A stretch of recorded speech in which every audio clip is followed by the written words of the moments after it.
राजनीति में कौन किसका है और कौन किसके साथ है ये कहना बड़ा मुश्किल होता है। कभी पिता पुत्र के खिलाफ हो जाता है तो कभी पुत्र पिता के खिलाफ हो जाता है। वैसे देखें तो राजनीति में सारा खेल पावर गेम का होता है, जहां एनडीए में मंत्री पद छोड़ने की बात कहने वाले केंद्रीय मंत्री जीतन मांझी अपने समाज के हक की बात कर रहे हैं, वहीं उनके पुत्र बिहार सरकार में मंत्री संतोष मांझी अपने ही पिता के बातों को फिजूल बातें बता रहे हैं। राजनीति के आंकड़ों को समझे तो ये खेल सब पावर गेम का होता है।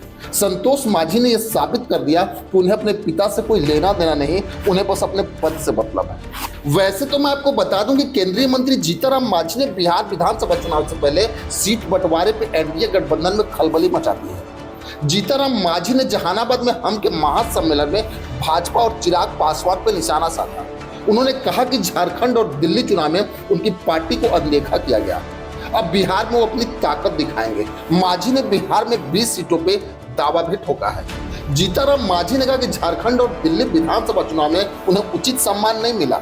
उन्होंने आरोप ये भी लगाया कि टिकट बंटवारे में उनकी औकात नहीं देखी गई। हमें झारखंड और दिल्ली में औकात दिखाई गई, अब हम बिहार में औकात दिखाएंगे। दिल्ली और झारखंड में हमें उस लायक नहीं समझा गया, मेरे साथ धोखा हुआ और जीतन मांझी ने साफ किया कि बिहार में वो ऐसा कभी धोखा बर्दाश्त नहीं करेंगे।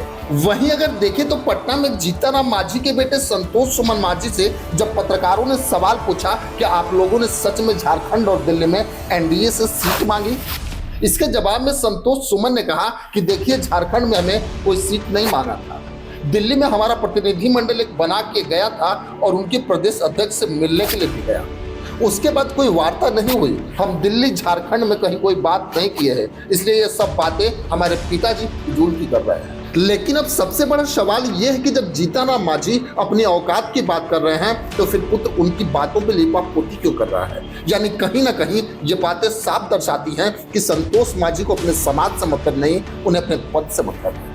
वैसे तो राजनीति में कोई नई बात नहीं होगी जब पद के लिए एक पुत्र अपने पिता की बातों को फिजूल की बातें बता रहा है। वहीं अगर देखें तो जीतन मांझी का दावा कुछ और ही है। उन्होंने कहा कि झारखंड में और दिल्ली में जो देखा गया कि किनकी औकात कितनी है, उनके नाम पे लोगों को टिकट मिला, इसका मतलब है कि जीतन मांझी की कोई औकात नहीं है।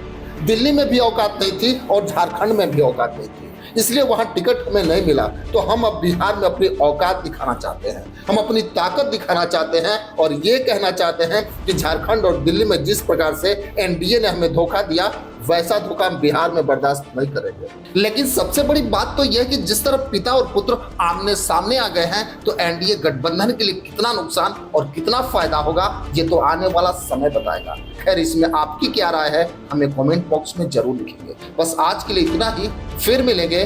जय हिंद।